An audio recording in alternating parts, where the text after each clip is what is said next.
Hi, my name is K.Thomas, W1DED. Today I have with me Beau Turner, KH7FC. Thanks for joining me, Beau.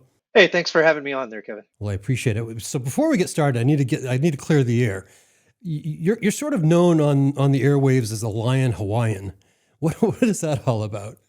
Kevin, I did 20 years in the Navy, and while I was or on active duty, I guess you can't really be in active duty, you can be on active duty. I was stationed in Hawaii for about 4 years, and like a lot of other people, kind of doing CB radio and stuff like that. Long story short is I saw a wreck, and I was trying to call the cops on Channel 9 because they're supposed to be listening to that, and whenever the cops showed up. He was like, I don't know what you're talking about, brah. Like, we don't do that here. Maybe you should get into ham radio. And I was like, what? So I looked it up, ended up getting my license, and then a couple of years later, I ended up getting transferred to San Diego and then back here to Virginia. And whenever I was in here in Virginia, um, people in Europe, they hear the KH7 and they're like, "Oh, thanks for Hawaii." And I'm like, "No, no, no, I'm in Virginia. I apologize." And they're like, "Oh, you're a Lion Hawaiian, huh?" And it kind of stuck. And then if you know who temporarily offline is, he's the one that really kept saying it on different streams and stuff like that. And I was like, all right, well, I'll take that as a moniker and we'll run with it. Well, I assume there must have been some sort of fun story. And now that you mention that connection, do you know Eric Olson? Were you there when Eric was in Hawaii? No, actually, I met Eric through Parks on the Air. Actually, I was stationed there from 2012 to 16, and then he just recently got out there last year, if I'm not mistaken. And he had the KD9 TEZ call sign, and I messaged him. I was like, "Hey, dude, you would really be able to get a whole lot of contacts real quick if you would switch over to a KH6 or a KH7." And he was kind of adamant about it, or not adamant. He was kind of leery about it at first, and then finally he switched over, and I don't think he's got as many contacts as his original call sign as he does now, and he's super super super popular. Yeah, I don't know if you know the backstory, but I was working a contest here from Maine, and I was responding to a KD9. Presumed he was in the middle of the country, and could barely hear him. And I thought he told me he was going to turn his antenna, so I thought he was turning his beam. Well, he was actually tuning his antenna, and he was on a beach in Hawaii, and it was a great multiplier for me. I'm glad I was patient and waited for that contact to happen. But you're right. As a KD9, it's like, okay, I'll check this off the list and move on. But actually, in Hawaii, I've talked to him a few times since then. He's been a great ham radio friend. Yeah, actually, I'll go ahead and throw the plug out there. I don't know if you've seen it, but we've been signing comments or posts that we put on the POTA pages, 5-9 Worldwide, and that's actually kind of like a club, sort of a club, not really fully a club yet. That him and myself have kind of started, and it's kind of if you go to the website, it's actually kind of based off of the Prestige Worldwide from Step Brothers. That's where we kind of got the So concept I'm getting from. the So entire inside scoop here. That was another mystery to me. I had no idea. I've noticed that Eric signs off with that a lot. I had no idea, no clue. So when you were in Hawaii and someone told you should get into amateur radio, was that when you first got your license? it was. Yep. I was originally licensed as WH6EGL. And in the Navy world, that stands for Equipment Guide List. And I was like, I don't know if I want to keep this call sign. So I looked around, and FC is actually the job that I had in the Navy. I don't know. I don't remember exactly how much Eric talked about his Navy stuff, but he's in IT. So they do communications and computers and stuff like that. FC it stands for Fire Controlman. A lot of people are like, "Oh, you're a fireman." Well, not exactly. Fire controlmen are actually weapons techs. So I worked uh, almost my entire career. I worked on a system called CWIS, or Phalanx Close-In Weapon System, and that's a 20 millimeter Gatling gun that shoots 4,500 rounds a minute at anti-ship missiles, and it can also be used for aircraft and water surface targets. So that must be the YouTube video that you have on your channel. Was it that gun? I've been on YouTube for, oh man, probably 14 years. And I have some very old off-roading videos from here in the Virginia area, from whenever I was stationed here the first time. And then I do have a few Navy. things. A lot of people say the CWIS mount kind of looks like R2D2 with a gun barrel. So there, I want to say I have 3 videos of that on my YouTube channel in the archives there, and then some 5-inch and some 25 mic bite. Well, people might want to check it out. It was a pretty popular video. I remember seeing it quite a while ago. So let's move on to Parks on the Air, because that's really where you and I have intersected. You're a very active Parks on the Air activator as well as a hunter, but it seems as though you spend a lot of time activating. Based upon the stats, it seems like you average at least a couple parks a week. Is that right? Yeah, so I actually got into well, I first started out with National Parks on the Air. I heard about it, and I went and attempted to activate and did end up activating out there at Pearl Harbor before I transferred. And then my very next activation was probably about 3 weeks later. I tried to activate Cabrero. I apologize if I say it wrong, but it's a national park there in San Diego. And I was a new ham. I didn't know what I was doing. All I took was my HT out there, and I'm calling CQ, and some guy comes across and he goes, "What grid square are you in?" And I was like, "I have no idea what that is." So I ended up activating their 10 contacts on VHF. It just happened to be the January VHF contest, so that worked out in my favor. And then I kind of forgot about it for a while.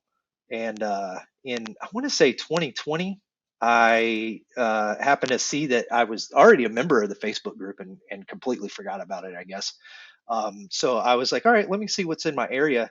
And where I used to live on the Eastern Shore of Virginia, about 2 hours northeast of where I'm at right now, I had, I think it was um, 6 parks in Virginia that I could do, and then probably about 9 parks in Maryland that were relatively close. And then my crown achievement, if you want to call it that, in Parks on the Air is I think I was like the 5th person to activate all parks in Delaware. So there were 45 parks at the time. It took me about 6 trips over the course of a year to drive from my house to Delaware and do all the parks there in Delaware, which was from my house to the Delaware line was about an hour, 15 minutes or so. So I've put a lot of time into it. I've done a lot of other roves too. I'm currently working on, if you will, activating all of Virginia. I've done 70 parks in Virginia, and there's 172, 76, something like that. Sean W4BKR, who is the Virginia and Delaware map guy, he could tell you exactly how many parks there are. He's a lot closer to activating all of Virginia than I am. But yeah, I like roving. Here in Virginia Beach, we have, I think it's 6 parks total that you can activate. One of them is kind of difficult to activate. You actually have to have either a military ID or whenever the trolley is running for you to go to Cape Henry Lighthouse for because it's a national park that's on uh, Joint Base. Is that what it is? Joint Base Fort Story. So it's an Army/Marine Corps base. So if you don't have base credentials, then you still can get on. You just have to wait for them to open up the tours. And I think, if I'm not mistaken, I think the tours open up in a couple of weeks, maybe 3-4 weeks, something like that. Well, I could go in a lot of different directions from that. Let me go back to you've made a huge commitment to Parks on the Air, obviously. Why? What interested you about getting out in your vehicle and putting all those miles on, setting up portably? What was it, an HOA that drove you out? Just the love of the outdoors? I hear something different from everybody. What was your motivation? I'd love to say it was an HOA, but my HOA goes by the name of Melissa. Um, so where I lived on the Eastern Shore, I actually had a little over an acre of land, so I could have put up, in theory, I could have put up, whatever I wanted, antenna wise. But I ended up running a in-fed half wave out of my attic across my driveway, and it was okay, but it was still noisy. What really got me to drive into the Parks on the Air thing is one, getting out and being able to see stuff.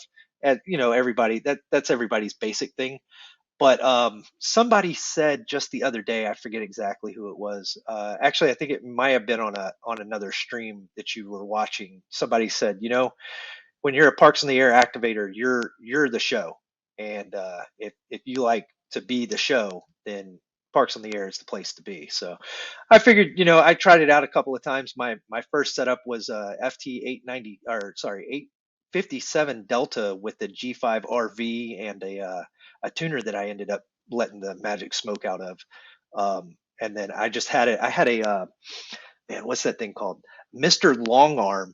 It's a painter's pole that you could get from Lowe's, and it was like 23 feet tall or something like that. So I went to a park and I strung that thing up, and I think my first activation I may have got like 20, 25 contacts, something like that. I don't remember exactly off the top of my head, but I was like, this is it right here. This is fun. So I've done what is it, 163 different parks so far in probably like 12 different states. Yeah, I can relate to a lot of this. My very first activation, first of all, I drove 4.5 hours to do it, which makes no sense, and that's a whole other story. But I struggled to get my 11 QSOs to. I know all I needed was 10, but I thought I gotta get 11 just in case one of these busts. But that was a lot of work. But it set me off on this path. I mean, I've gotten a lot better at it, and I absolutely love it. I also would like to activate all of Maine at some point, but it's a stretch. At this point, to activate new parks, it really is an overnight. I need to make a plan to do an overnight. And last time I did this, I activated about 13 parks in 4 days. So it's a pretty significant commitment of time to do it. But that's the stage I'm at in order to reach it. I've hit every park that's within basically a 90-mile radius, except for one that I can't get access to until it's an island in the middle of a river in Maine, and the state of Maine provides ferry service to it. And for whatever reason, last year they canceled the ferry service. So unless you bring your own kayak, you don't get on. And I'm not quite prepared to put my TS480HX in a kayak. I don't think it would fare well, knowing my kayaking abilities or inabilities. You got to get like a KX2 for something like that, something you can stick in a Ziploc bag and just take it out there. So okay, so speaking of that, you told me what you started with gear. What do you use now? So my current setup is I'm using a FT891. I like Yaesus. I have I think I have 6 of them. Counting HTs and BH or my mobile for the truck. So I just recently got a Nissan Pathfinder, and I'm using a ATOS 120A on the liftgate there for 40 through 6 with the FT891. I use either a Midday, I think is how they say it, My Day. I'm not 100% sure. One of those cheap LifePo batteries from Amazon. I think it was like $50 for a 16 amp hour whenever I got it. And then I also have a 12-hour BioInno. And and I'm gonna say it's cold, right? A little bit of history about me that I didn't say is I grew up in Louisiana, so it does get cold here in Virginia to me. Maybe not Maine cold, but it definitely gets cold. So during the cold, I will just sit in the car or in the Pathfinder, whatever you want to call it, and activate from there.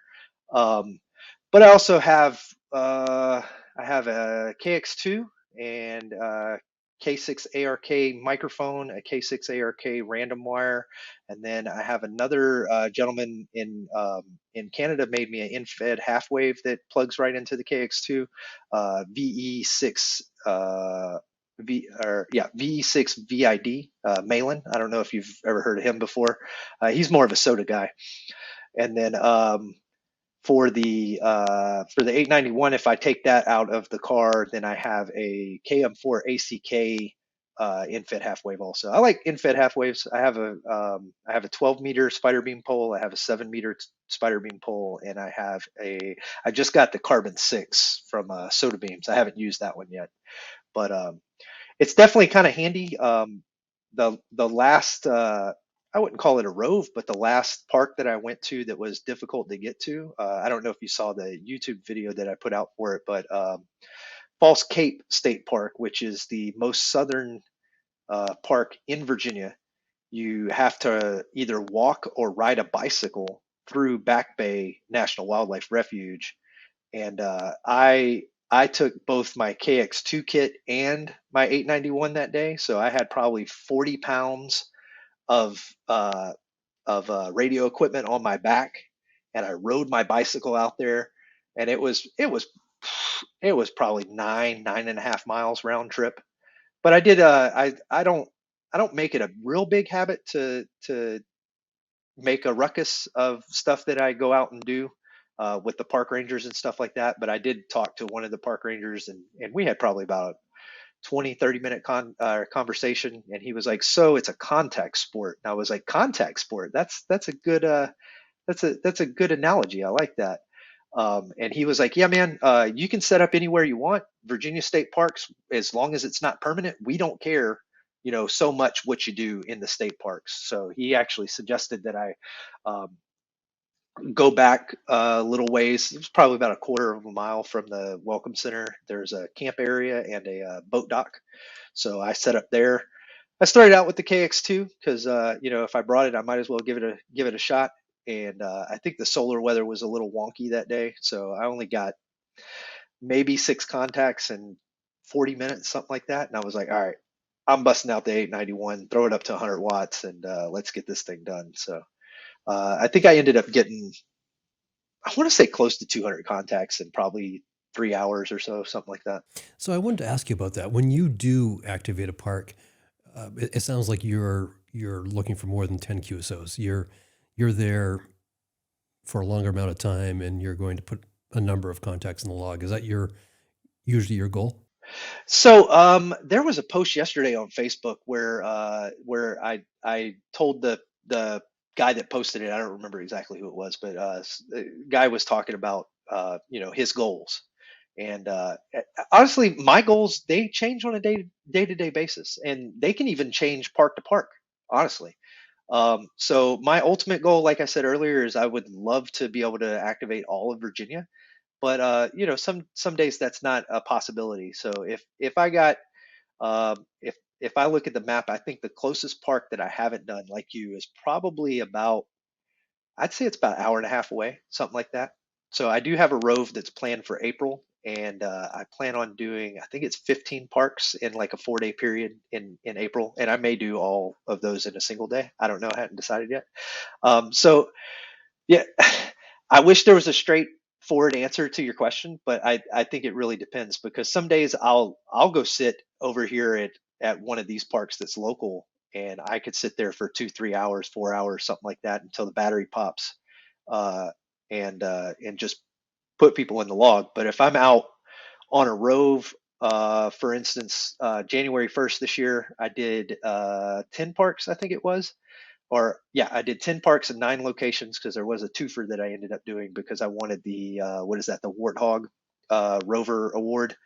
Um, but those parks, for the most part, were 10, 12 contacts and then bounce to the next one, because I did have to drive. It was probably about an hour and a half to get to the first one. And then a couple of them were really close by.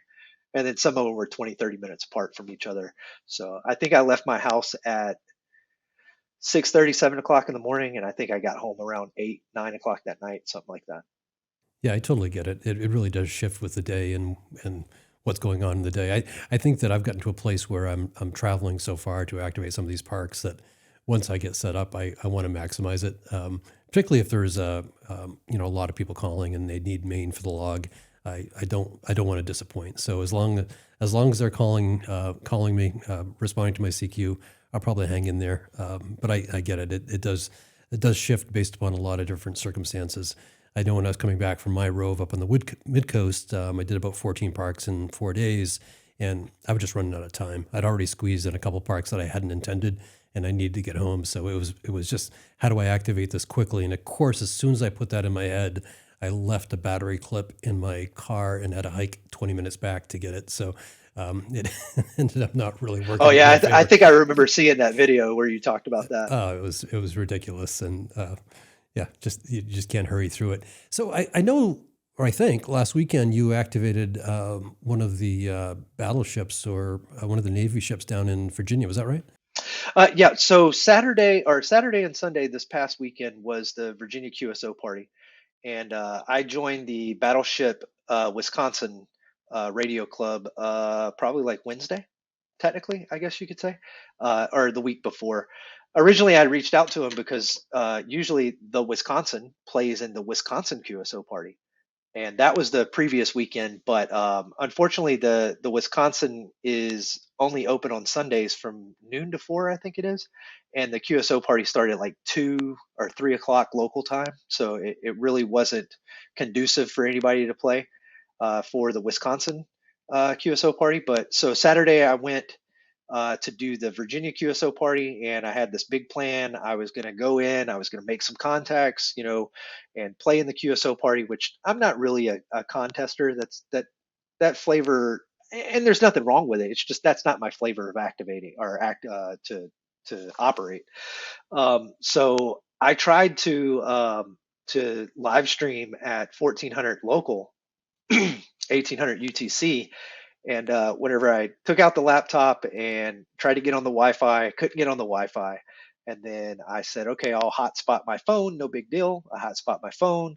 I get to the YouTube channel, and then I don't know if you use OBS. It's a video editing software that you can use in the background to be able to live stream.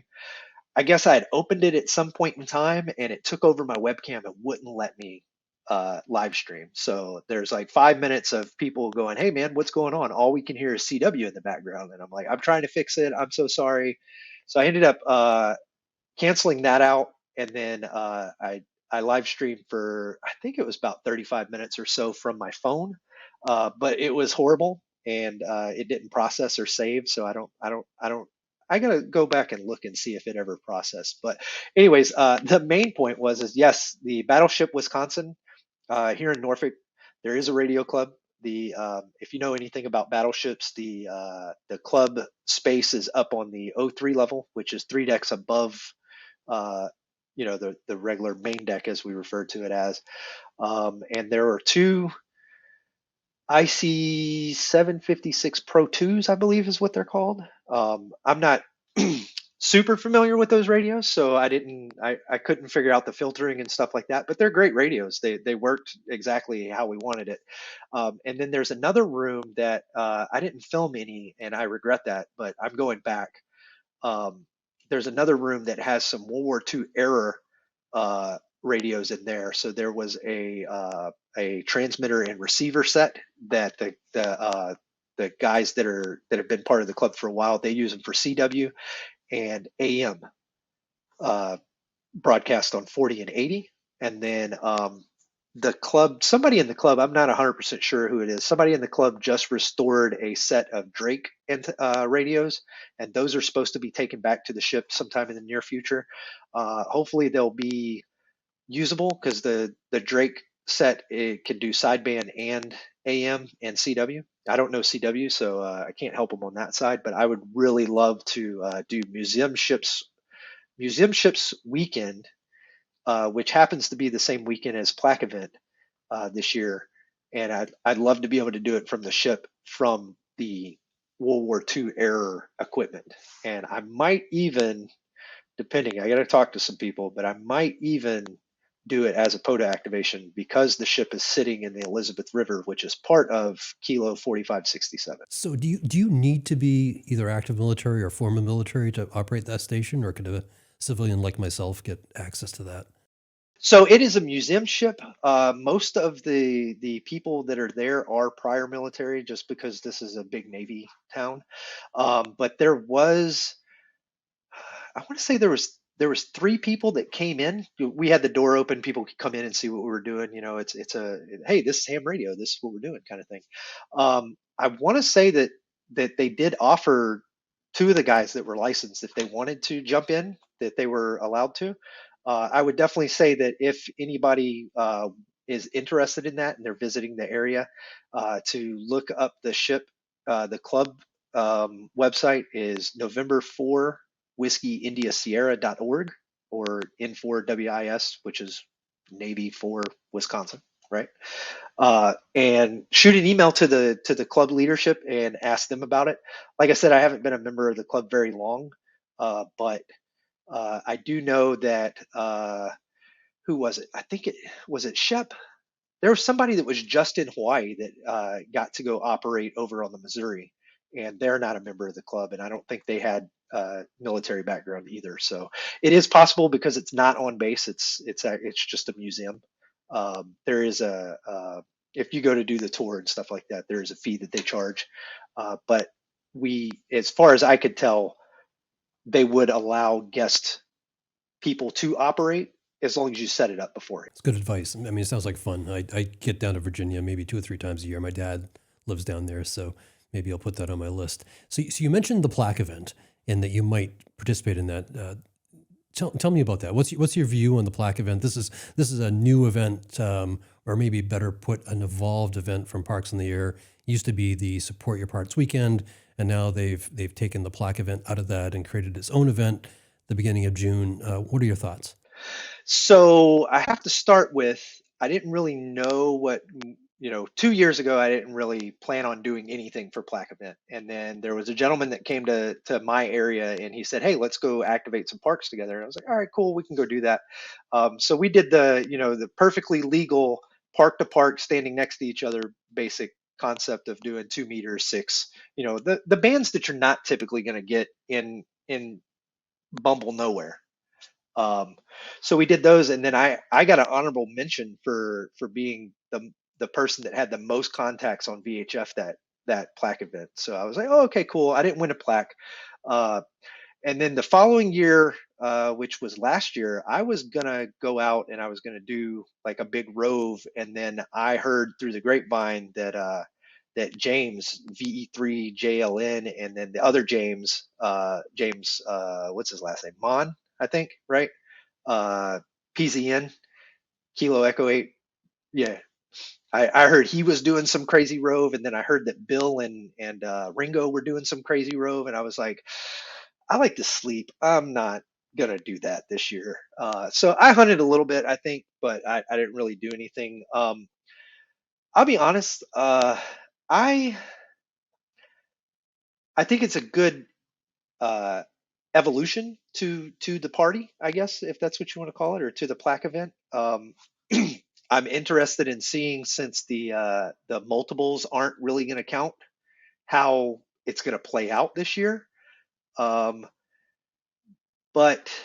like I said, museumship weekend, I've already committed to that before, mentally committed to it before plaque event got moved to that weekend. So I'm definitely going to do that. I'll probably hunt some people from the ship. Like I said, I'm not sure if the club is willing to I wouldn't say not support it, but I don't know what their idea is, because you don't want to muddle the lines between a museum ship being on the air and Parks on the Air. I know it's a great thing to get more information out there about both programs, but with it being their event weekend that's been around for, I want to say, like 15, 16 years, something like that, I'm not sure if they want to muddle those lines. And I may just go do that for a little bit and then go do a quick rove. I know I'm not going to be able to do any super crazy roves, super crazy, like more than 15, 20 different locations or parks or whatever. But I think it's going to be fun. I tend to, like I said earlier, I'm not really a contester. I tend to stray away from the weekend operating because of all the contests that are out there. I don't know if you noticed the spotter on Saturday, but there was really nobody on 40 meters on the East Coast on Saturday because the Virginia QSO party was going on. I feel that was the reason, because we were definitely making contacts on 40, but my pond dried up, I guess is the word to put it, of contacts, and I pulled up the POTA spotter on my phone, and I was like, 40 meters, Idaho and California. Where's everybody at? Yeah, I think you're probably right. I did spend a little bit of time chasing some Virginia stations during the QSO party, about an hour.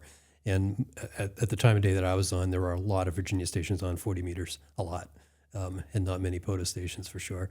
Yeah, so I hope to get out for the plaque event. I approach this, including contesting, not that I'm going to win. I don't have that kind of a station. I don't have that kind of stamina, but I do enjoy it. I enjoy the pileups. I enjoy participating. So I suspect I'll get out and operate for at least a couple hours on Saturday and a couple hours on Sunday, and looking to find a unique location. I won't do any wild roves. I'll go to one place, park myself, set up the X Commander, and spend a little bit of time. Should be fun. Yeah, yeah. I mean, if I do end up doing it, it'd probably just be the ATOS. Well, you know what, June.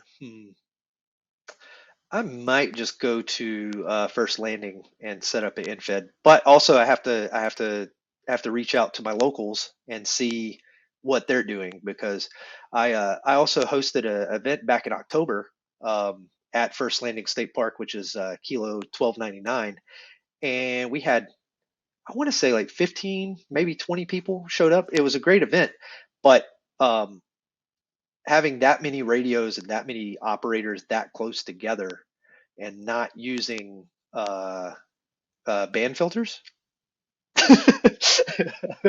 But yeah, I mean, and then these guys, uh, like I said, we got. I think there's a core of maybe 6 of us in the area that activate at least a park a week. Um, so I'll reach out to those guys and see what they plan on doing, and maybe we'll grab one of the club call signs and maybe we'll do a club activation instead. I don't know. So, Beau, if you were asked for advice from somebody brand new getting into parks in the air, what would you tell them? Well, I would definitely say, and there's nothing against all the technicians that are out there that are trying to, become active in POTA, and depending on where they're at, hey, more power to you. But I would definitely say you need, with the solar cycle going up, even if you're a technician, you need something that can do 10 meters because 10 meters has been hot the last, what, 3 months now. It's been real hot. Um, so I would say, in the basics, maybe at least a general class license so that you can get on the other bands. Like I said, there's plenty of techs that are out there doing it. Get a radio that doesn't have a whole lot of learning curve, which I don't think that's really possible. Like I said, I love Yezus, but the menu system in the Yezus can be a little harsh at times.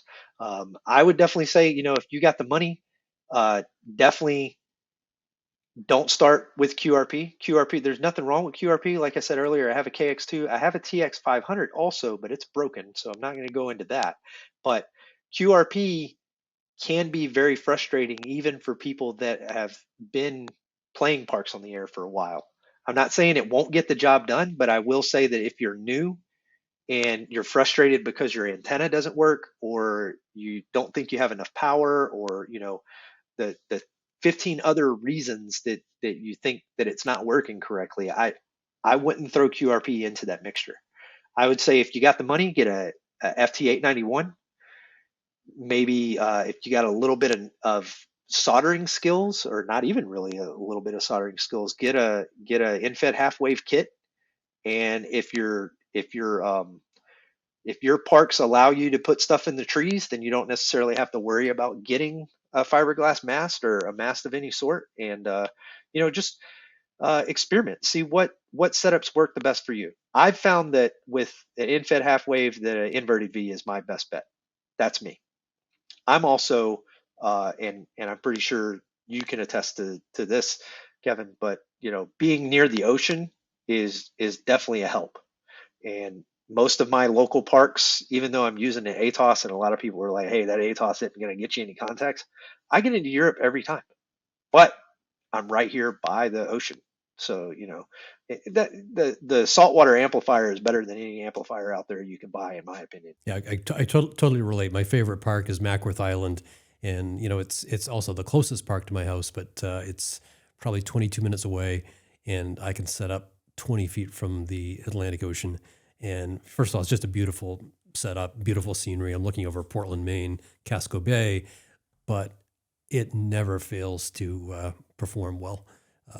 Any time of day, any band, it just really cranks. So I totally get it. But at the same time, ham sticks are good. If you don't have a whole lot of money, get a ham stick. I was running ham sticks for probably 7, 8 months, and I had easily 5, 7, maybe even 9,000 contacts on ham sticks. There, a lot of people. I guess the biggest thing to say to somebody new is you're gonna get you ask 4 hams a question and you're gonna get 13 answers. You know what I mean? Like one guy's going to say, "Oh, these ham sticks, they're awesome. You can't beat anything than getting a ham stick, throwing it on a mag mount, throwing it on the roof of your truck or roof of your car, whatever." The next guy is going to be like, "Oh, ham sticks are garbage. They're just a dummy load. You shouldn't use that." And then they're going to say, "Go get um, like a MFJ, what is it? 1979, I think it is, the collapsible whip. Go get that." I mean, honestly, it's besides the loaded coil in the hamstick, it's really the same thing. In the scheme of things, it's the same thing. One of them's longer than the other, whatever. But I'd say for a new person, um, excuse me, sorry about that. I'd say for a new person, if you want to get out there and you want to do it, get out there and do it. You know, if making the activation isn't that big of a deal to you, you get 2, 3 contacts. Hey, you learn something, you're good to go. You know, uh, I think that's good advice. I think just getting out there is smart, and you're right. There's 1,000 different opinions. What I found is just getting the gear that I'm comfortable with, that works for me, that can set up easily, can be broken down easily, and not break over time. I mean, all those kind of reliability issues. The further I drive, I just need to make sure everything's going to work and work properly. And I have a leg up. I'm in Maine. Everybody wants to talk to Maine. I'm near the water oftentimes. So all those things are positives. But, just like every other ham, I have this collection of antennas and equipment. And my go-tos are really just 3 or 4 items all the time, every day. So, Beau, you've seen parks on the air change quite a bit, I'm sure, in the time that you've been involved. Where would you like to see it go to in the future? What improvements would you like to see? I don't know if I would necessarily call it improvements. Are there things on the website that I would like to be there so that this guy doesn't have to go and look a whole lot to find the information that I'm looking for? And I'm not saying like basic information, right? Like a lot of the map coordinators are doing a great job on if you go to the map page, you look at the map, you see the little yellow dot, and you just click on it enough that it tells you where the park, what the park name is, and the number. That's fine and dandy. You might be able to find it from that. But if you actually go into that page, hit the more info that's right there, a lot of the map guys have already put information in there for you that is super handy. I know that, I'll give Sean another plug out there because he's my guy, and I try to help him out where I can. If you have information that would be useful to people, then give it to the people that can put it where people can see it. For instance, like I said earlier, First Landing State Park, right? Kilo 1299. Well, that's also one of the places that Captain John Smith landed, because it's called First Landing. Maybe, right? But if you go to the NPS website, right, the national parks, and this is for the US. I don't know about other countries because I haven't activated in other countries, but I'm sure there's something similar. If you go to the NPS website, there's a lot of people that are like, "Hey, where are twofers in my area?" All right. Uh, you have the Appalachian Trail in Maine, right? How many state parks or other parks does that run through in Maine? I don't know right off the top of my head. Actually, I have a spreadsheet that tells me, because one of the crazy goals that I have is I want to activate every summit in on the Appalachian Trail, which would allow me to activate every state on the Appalachian Trail. But that's a different story completely. But what I'm getting at is if you go to NPS, right, you go look at Appalachian Trail is kind of a weird example, because there's the Appalachian Trail Conservatory is actually who's in charge of that. It's an NPS entity, but they have a whole volunteer group and they have a whole interactive website, and you can go on there and it'll tell you. But if you we'll go back to Captain John Smith, right? If you go to Captain John Smith, go to that national parks website, and then you hit this magic little button that says map. It'll show you where it goes. And if that doesn't explain it well enough for you, you can hit this other little magic button that says, where can I get a stamp that says that I saw the Captain John Smith National Historic Trail? Where can I get a stamp from? Right? Because it's in my other bag. Because NPS has that passport book that you can get, and you can get stamps at all the different parks that you go to.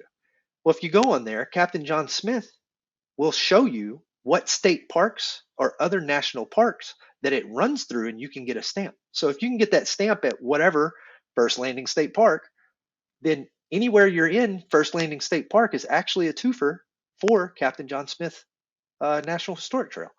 And I maybe I need to rehash a video because I did a video for my YouTube channel maybe a year, maybe a little over a year ago, that was talking about using all of your resources. And some of those resources have changed drastically, and it's changed for a good thing. But I would definitely say that things that I would like to see is I would like to be able to go to your profile on POTA and see what bands you use the most, what modes you use. Because if,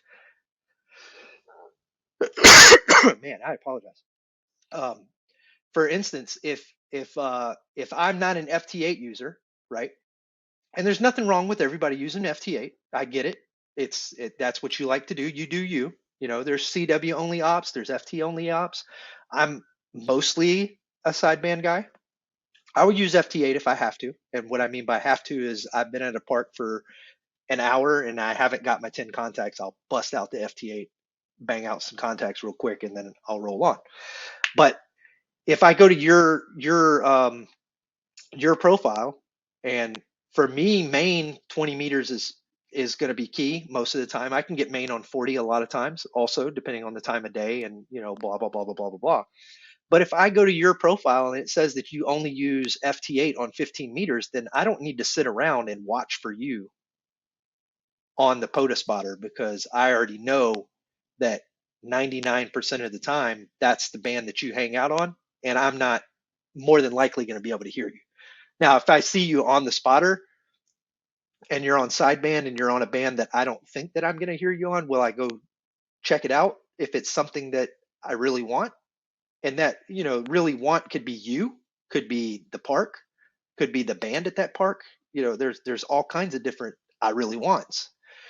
But I think that something like that would be cool. I posted a while back on Facebook trying to see how many people have done how many parks in Virginia, because I wanted to know if, who was closer to completing Virginia besides my buddy Sean. And he's the top dog. I think from the responses that we got, I'm number 2 and I'm way behind him.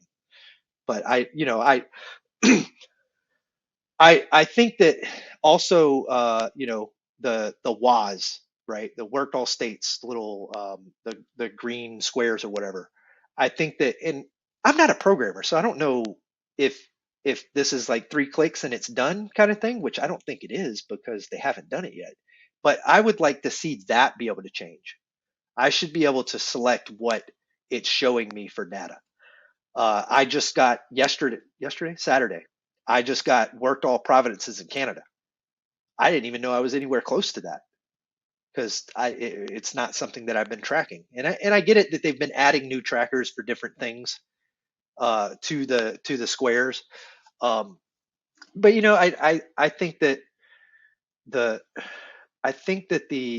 the growth of POTA is what drives a lot of things. I didn't necessarily like the way that they changed the late shift, but it's not that big of a deal to me because I don't go out and do late shift. It's not something. I have 3 kids. I don't have time all the time to go do late shift or early shift or whatever. I do what I do when I can do it. Um, I didn't necessarily, and I wouldn't say that I didn't like the change, but I didn't understand the change. Now that I understand it, it's really not that big of a deal to me. But whenever it first came out, I was like, what? What? Huh? 1800 here is a late shift, but if I contact a guy in California, then it's still regular shift. And then if there's a guy in Germany, and it was too many intersections for a lot of people to understand it. And I get it, a lot of people were frustrated, but I think now people understand it and they're okay with it now that they understand it.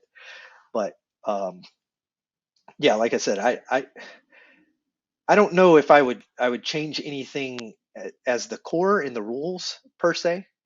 It definitely makes sense. Have all your gear in public property within the boundaries of the public reference that you're at. right? That makes sense. Um, but I don't know. What would you do? Well, first of all, let me go back through your list again because I think you're spot on. I think first of all, but you are. I think this idea of a little bit more information about how to access the park. I've enjoyed researching, but it also can be frustrating. I was just the other day. I was trying to find the access to a wildlife management area in Maine, and there are a lot of them, and these are very poorly documented. And I just finally gave up. I can't find a boundary map anywhere. So, and again, it's a commitment too. I've got to drive quite a ways to get there. So I don't want to end up and hope for a brown sign that tells me this is where to go. So I think if there are people before me, and there was, and I'll probably send an email to the guy that went there before me, I'll ask him, how did you get in? But it would be helpful if there was a little bit of a clue to get me started. Maybe a link to a boundary map, or, hey, look on Route 11 for the yellow sign, something. Hmm. And that's funny that you say, that you're just driving down and all of a sudden you see a brown sign, right? So I was doing a rove.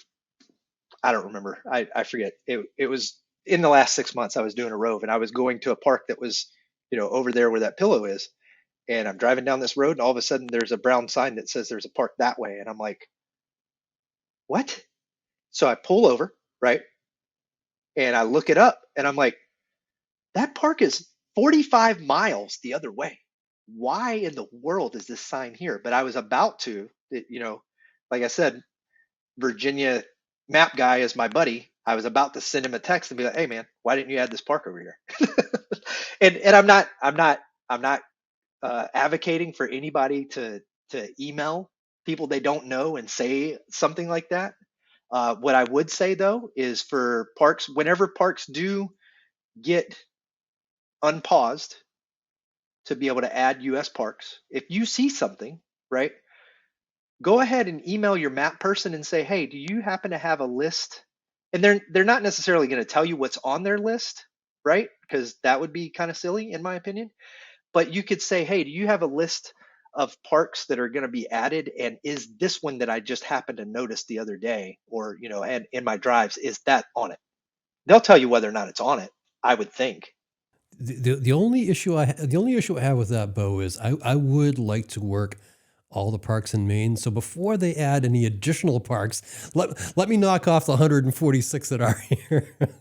If you keep moving that marker up further and further, I may just give up. How many parks in Maine have not been activated at all? Do you know? I don't know the number. I created my own Google map that shows this, and I need to update it again. But I think there's probably about 25 plus or minus that have never been activated at all. And they're all kind of a struggle. I mean, there's a lot of those are wildlife management areas, so that they're not like a state park, which in Maine is just it's all kinds of documentation. People are traveling there anyway, probably going camping there. Those have all been activated, but it's the wildlife management areas in Aroostook County and Washington County that still need to be checked off the list. The other recommendation that you had, which I 100% agree with, and I'm not trying to put any more pressure on the developers, but Parks and Litter has so much data. There is so much there, and I'd like to be able to chop and dice it the way that works for me. Like in my case, there's not a lot of activators in Maine, and I'd just like to see an update list of who's been activating. Just tell me that. Maybe I'll catch up with them. Maybe I'll go join them, and maybe I can learn from them. But there's no easy way to find that out unless you click on all the yellow dots, and I don't have time for that. That's actually why I posted the who is activated what in Virginia post. Was I clicked on the different dots, and I'm like, okay, I gotta, I like Excel. I know I'm a nerd, whatever. So I built an Excel spreadsheet, and I pulled all of the park CVS, right, for Virginia, and it tells me, 27 activations for whatever park, right? And I was putting what call signs had done those activations so that I could try to figure out who had done what. And then I was like, why am I using all this time to do this? Beau, I think you and I are kindred spirits. I've done the same thing. I have that spreadsheet, the same thing with all these notes, who activated it, how many QSOs they had. I put hours into it. It's not up to date right now.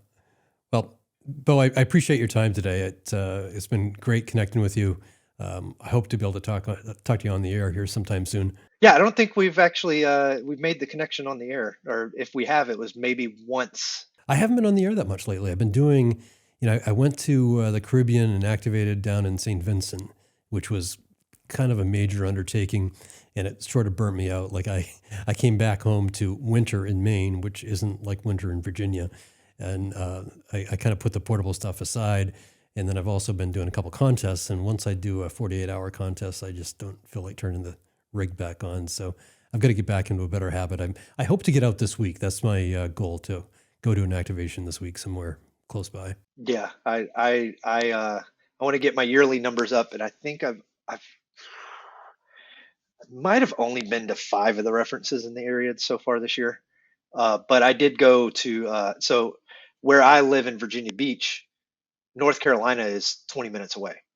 So I actually played the how fast can I get a kilo at kilo 0431, or no, 0413. And if I would have done it in 5, but one day I went and something happened. I don't remember. I only got like 25 contacts, but I ended up doing a kilo at that park in six activations. So, but it wasn't just an hour each time. I sat there for probably 3 hours, at least 4 of those times. I've been talking to Beau Turner, KH7FC. If you hear someone talking about the lion Hawaiian, this is your guy. You'll find him on the POTA spotting page. Thank you for joining me, Beau. Yep, no problem. Thanks, Kevin.